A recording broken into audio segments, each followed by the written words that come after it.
Hello and welcome to Caring for Me, Caring for You, a thought and a prayer for the week.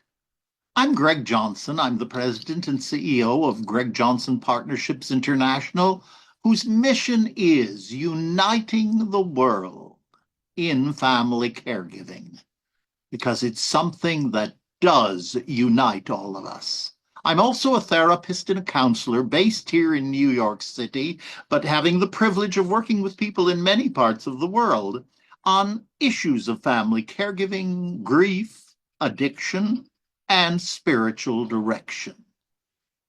This morning is a broadcast that I look forward to doing every year because I am sharing and doing this broadcast a very big piece of me, but also the opportunity to perhaps introduce you to some new books that you might not have experienced. They may be online, they may be hardcovered, whatever. But it is an opportunity to share information. And it's something that I've done now for several years in a row. December seems an appropriate time. And this year, I just realized it yesterday. Now, I'm sure most of you knew this, but I didn't, that Christmas Day, December 25th, the first day of Hanukkah, December 25th, and then the beginning of Kwanzaa, all of them coming together. So to parallel what we talked about last week, the spiritual energy will be enormous. So grab onto it. If you're having trouble with that part of your life, grab onto it just with willingness. Just say, I'm not sure. Help me. There's a great deal of power there for you. Go for it. And all of those holidays do include the wonderful practice of gift giving. And I always find books to be wonderful, wonderful gifts, whether they're in Kindle form or in hard copy form. But this morning I'm going to be talking about most of them in a hard copy form because that's the easiest way for me to share them with you. But I will do it slow enough so that you can write it down and perhaps Google it and order it from any of the major book concerns and publishers. But I was delighted earlier this week on LinkedIn. Yes, it was on LinkedIn. The National Alliance of Caregiving, under the brilliant, brilliant leadership of Jason Resendez. Jason said, the best books about caregiving, support, advice, and inspiration for caregivers. National Alliance of Caregiving, NAC.org. You can read their suggestions along with the items about the books. But the thing that impressed me, and that will be the same story with the books that I'm going to share with you, most of them have been written and came forth as the result of a person's caregiving journey. They experienced something that they couldn't find helpful. They experienced something that they had a special perspective on because their background augmented the work that they were doing. And so at a certain point in their journey, they graciously wrote about it. And for many of them, it's become their passion and their mission in life. And we're so grateful for it because it's pieces of you and pieces of me that put us all back together. I'm just here to make suggestions. And like you, we're walking each other home. Yes, that's Ram Dass. But I love that phrase. It keeps everything in perspective. It keeps today special. It keeps it precious. I can walk with you. I'm here. You're here. Let's enjoy this day together, no matter what the challenge might be. And the same with our care recipient. We're blessed for the day. And we want to find that blessing. We want to find that joy. We want to find that peace of gratitude. And talking of books, probably the finest book any of us ever writes is our gratitude journal. Every day, something, several things for which you are grateful. Mine is right there next to the bed. And tonight I will be writing down your names as a group because I'm very grateful for every opportunity that I have to share my journey, my suggestions, and my experience with each and every one of you. And I so appreciate it when you share it with me by way of an email. And speaking of email, I haven't said that for a while. It's Greg Johnson, the corporate email, Greg Johnson, all small case, at gjp-international.com. Greg Johnson at gjp-international.com. Send me a note. I'll be so blessed and grateful, and I will respond. Now, I just want to share very quickly the titles of the books that Jason has suggested. First of all, Stand By Me, A Guide to Navigating Modern, Meaningful Caregiving by Allison J. Applebaum, PhD. Applebaum is a psychiatrist and is no stranger to the intensity and the work in the world of family caregiving, once again. So she's very focused on the well-being of the care recipient, but your well-being as well. And much of it comes from personal experience. Second, what a wonderful title this is. Already Toast, Caregiving and Burnout in America by Kate Washington. Again, from her personal story. But what are the things that she did to survive the burnout and to keep it fresh? A third one, a kid's book about long-term care. What do you know about long-term care? And lots of us know the words, but we don't know the differences. We don't know all of the meanings. We haven't studied that. No one went to school to learn caregiving. We perhaps were blessed to see it in another relative or a friend, but we didn't academically look at it. And so people begin to use words. And it's one of the reasons when I speak, I always level the playing field. I don't care if I'm talking to PhDs or I'm talking to a basement church group that has all levels of education. We need to be on the same page. And words are the vehicle for that. So it's a wonderful, wonderful book. And the fourth one, When You Care, The Unexpected Magic of Caring for Others. My favorite story at Christmas was one that the Reverend Dr. Arthur Caliandro used to share. He had a very noted friend, I won't repeat that name, but every Christmas sent the same Christmas card. One word, others. You've been doing that all along, family caregivers. That's our mission. Others and one another. I love that. Now, one of the books that I recommend again and again, we've been privileged to have her, Sheila Warnock, the author of this book, on our programs over the years. We've done many, many programs together. But Sheila Warnock, the creator and author of Share the Care. This is an incredibly rich book, filled with information, filled with ways of doing things, filled with how do I get a group of people to help me? How do I do this? How do I plan this? What lists do I need to have? One of the great, there's so many suggestions that Sheila has made over the years, but one that I particularly love is when someone says to you, let me know how I can help, be ready with an answer. Don't say, oh, yes, I'll give you a call. Thank you so much. And that's going to be the last time you ever hear of that conversation.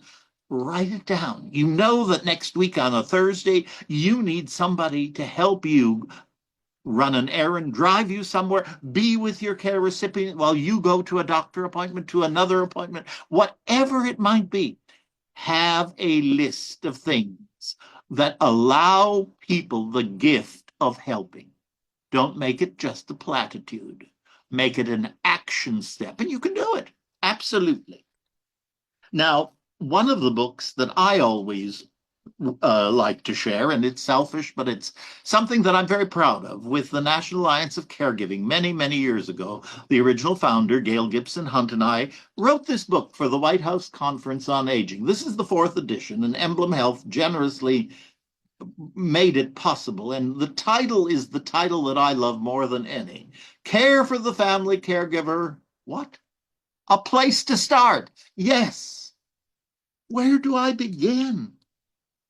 We didn't go to school. This is a book that walks you through it.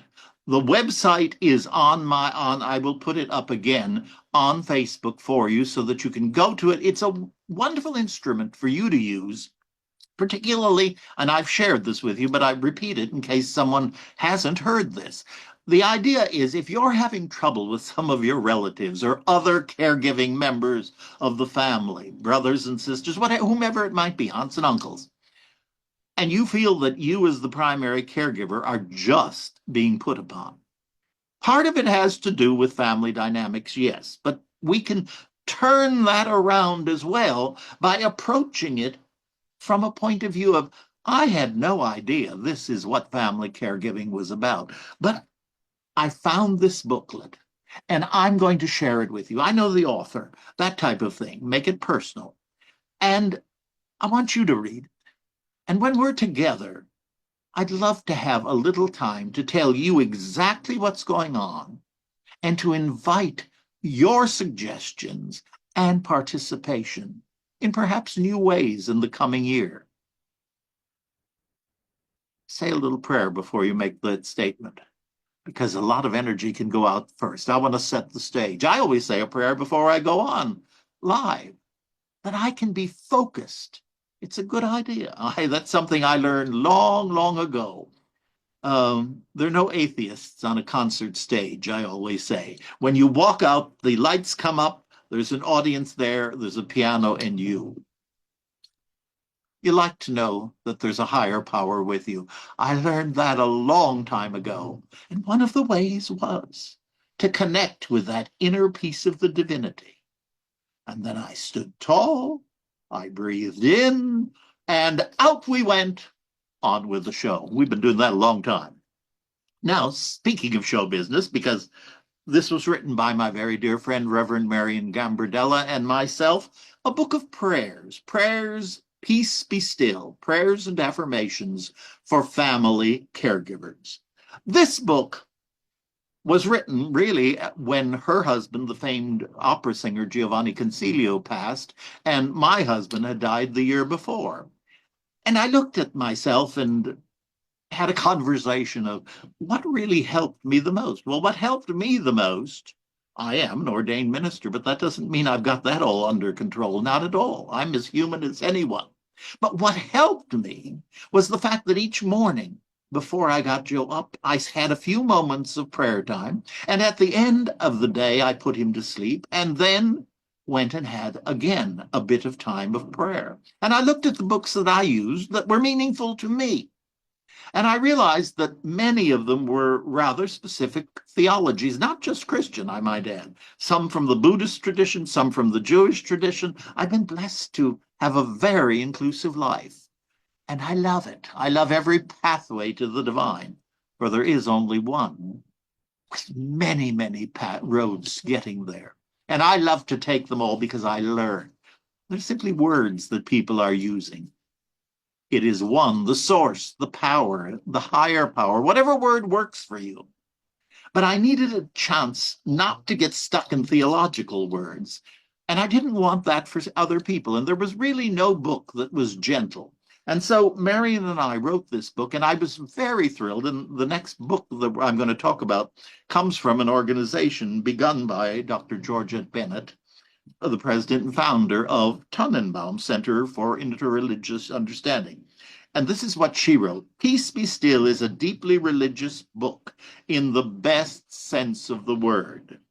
In their intensely compassionate ways, Reverends Johnson and Gambardella have provided encouragement, and I love this phrase, a divine shoulder on which to lean for those who give so much of themselves to care for a loved one. A divine shoulder. Mission accomplished. Thank you, Georgette. Wonderful, dear friend. And now this book that I'm going to share with you, because we talk about family caregiving, and we talk about the professional caregivers, we talk about the family caregivers. Both have opportunities to be doing both roles depending on what your professional life is about. But a number of years, quite a number of years ago now, with Emblem Health support at the beginning, Tannenbaum, Tanenbaum, Tannenbaum Center for Interreligious Understanding, my favorite organization of them all, created this book. And it is an incredibly powerful book because it takes into account the varied religious and social issues that people face in the hospital. It's called the Medical Manual for Religio-Cultural Competency, meaning there's great diversity, and people's decisions are based upon, very often, that faith on which they were raised. Well, if you don't know about that particular religion, you may not understand where they're coming from. And I like this, a comprehensive resource for providing quality care in a diverse health care setting. And the chapters are many, and Harold Koenig wrote the beginning to it, but it goes through Judaism, Christianity, Islam, Buddhism, Hinduism, Sikhism, Shinto, traditional Chinese, American Indian, and Alaskan natives, Afro-Caribbean traditions, all of these extensively covered and helping us to understand more how we can be effective in working with people. I have found it, as a counselor, extremely helpful for me with new clients of cultural and religious differences from mine, their heritage. Even if they're not practicing what the heritage was, the heritage, you know how it is, it gets into us. And when these sorts of things, these very difficult questions come up, we revert very quickly. All of us does. So it's very helpful for me to have a resource to go to that's quite simple to read, but gives me that background so that as I'm listening, because it's the greatest gift we can give to someone, as I'm listening, I can hear what is being said and whether or not it resonates with perhaps that history. And then we can talk about it and find strength, because that's what it's all about. The strength, the spiritual strength on which we make our decisions. I always say, religion is rules and forms and structure. Religion, to bind onto these, to agree to these. Spirituality, one word, essence, or better yet, two words, essence of. It's the essence of us, that inner being. And it reminds all of us that we're not human beings trying to have a spiritual experience. And this is where we get so messed up. We are spiritual beings, having come from and returning to, and you have a life to put theology and words to that, nouns to that. But we have come from and are returning to. But we are spiritual beings having a human experience. And 2024 has been one heck of a human experience. I think we'd all agree on that one. Now, in counseling, there are two books that I have found very helpful, both as a minister and as a counselor. And I've shared them with you before, but I want to be certain for new folks that they find it as well. They're both written by a very, very dear friend of mine, again, coming from her own personal story in grief, Rachel Blythe Condonance, Living with Loss, One Day at a Time. It's a wonderful, very short, I don't think that's showing up too well, but they're short daily thoughts, and they are powerful. I have given many, many copies of this book to many, many people, and each of them has been extremely grateful. It's a wonderful book. I do recommend it. And then a parallel one that she has done recently, and she's been doing this in corporations. I like this title, Finding Peace, P-E-A-C-E, One Piece, P-I-E-C-E, at a time. There we are. What do you do with your and your loved ones' personal possessions? It's a wonderfully real, precious, gentle, kind suggestion for each of you. We all go through it. I certainly have. And I often think back to what I've learned in this book. Now, as a spiritual teacher, and we are physical, emotional, and spiritual, there are a number of books that have been very helpful to me, and I want to share them with you. One of them, it's entitled The Also Life by the Reverend Barbara Cawthorn Crafton, one of my very best friends, the woman who married Donnie and me, in fact. Among other services that she and I have done together, we've worked together professionally, and we are extremely good friends. But this is a very powerful book. And the last chapter of it is entitled The Two Baskets. It was part of the sermon that she did for my late husband's memorial service. I can't tell you enough. Gentle, powerful, a woman of the theater, and theater meaning Broadway, became one of the first female priests within the Anglican tradition, the Episcopalian tradition here in America. She's been a retreat leader, a writer. Many of you know her from her daily emos, because in the Episcopal Church, you say Father so-and-so, and if it's a woman, it's Mother so-and-so. So Mother Crafton, in her very wonderful, humorous self, became Mo Crafton, and so she had emos. And if you want a real blessing, Google Barbara Cawthorn Crafton. You will get the greatest gift. She has been the greatest gift in my life, and I love her dearly. Now, also from the same author, but I have quoted him so many times in pages that I post as well as in our talks together, and that is Father Richard Rohr. I was blessed to find out about Father Rohr. I did not know him. I did not know of his background or anything. And something I wrote one day, I sent it to Sister Carol Perry, who is the now retired, but had been many of you know this, the Catholic nun at the Marble Collegiate Church who taught the Bible.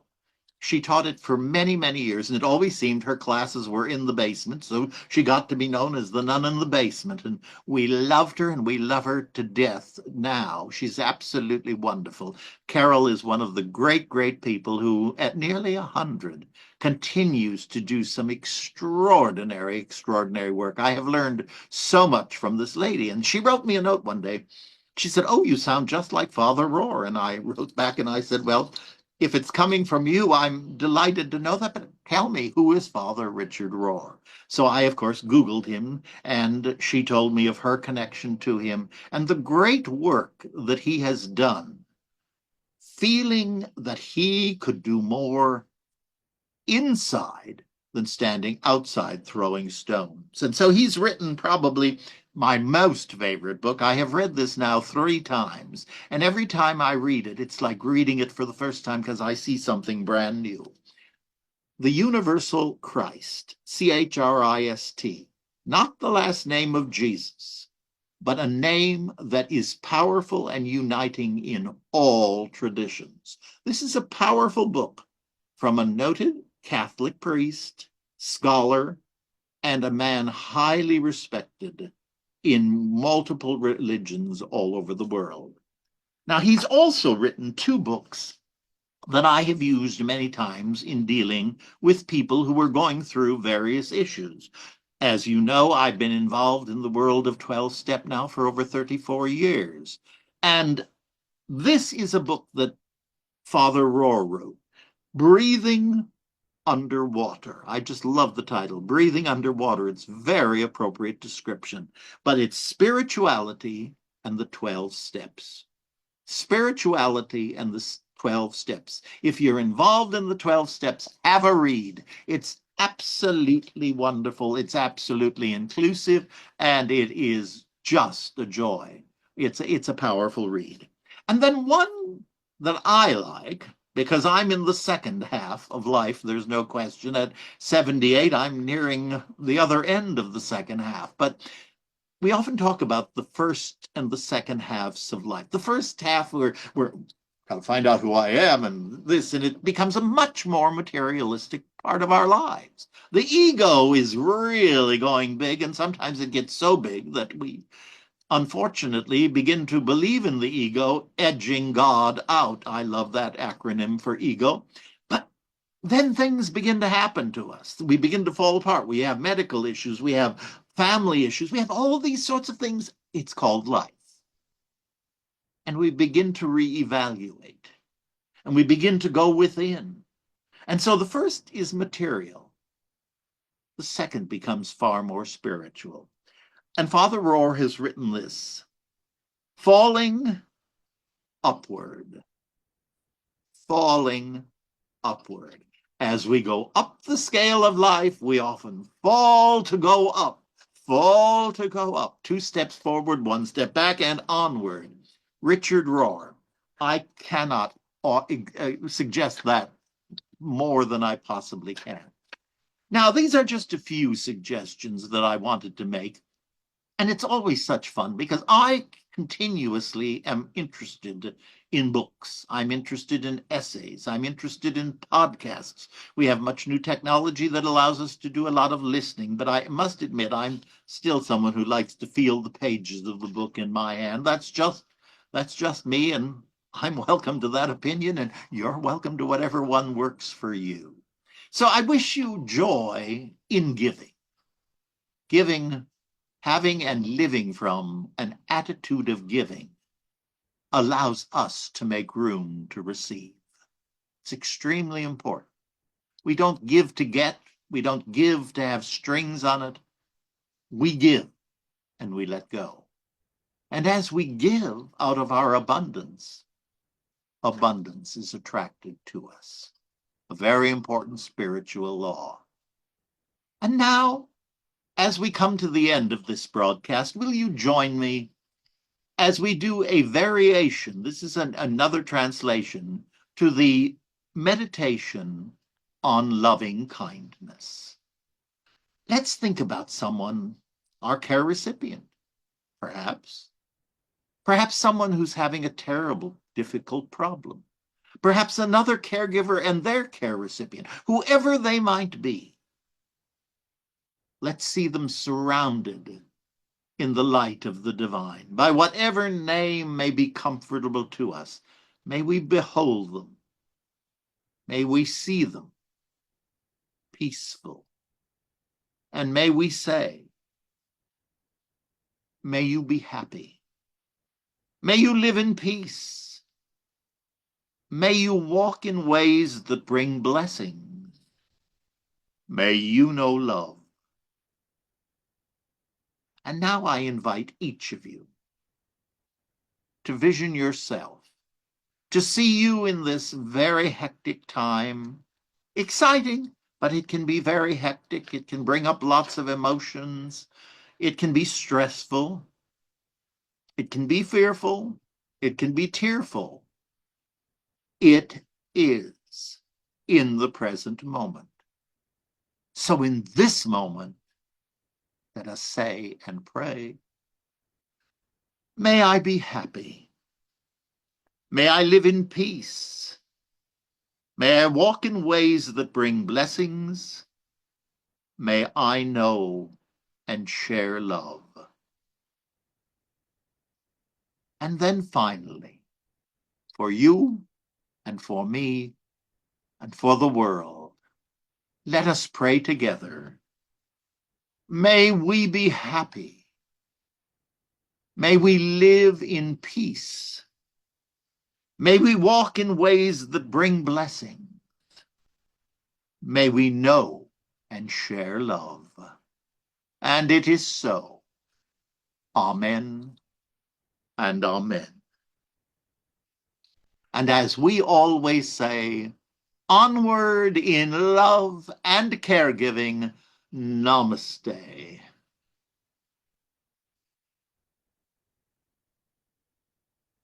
God bless, and I look forward to seeing you real soon. Thank you so much. Happy holidays.